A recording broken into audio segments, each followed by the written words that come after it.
Spanish লা লিগায় শীর্ষস্থান পুনরুদ্ধার করেছে রিয়াল মাদ্রিদ।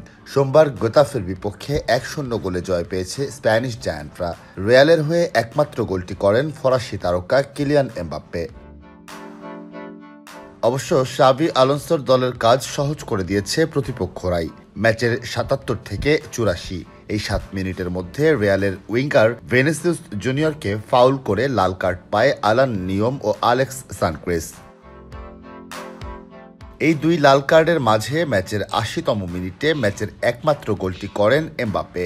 এই গোলে জাতীয় দল ও ক্লাব মিলিয়ে টানা ১১ ম্যাচে গোল করলেন বিশ্বকাপ জয়ী তারকা।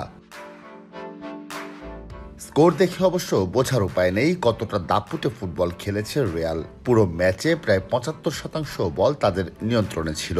গোলের জন্য ২৩টি শট নেয় তারা।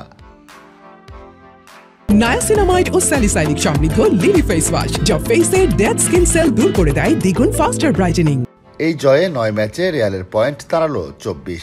সমান ম্যাচে ২২ পয়েন্ট নিয়ে ২-এ নেমে গেছে শিরোপাধারী বার্সেলোনা।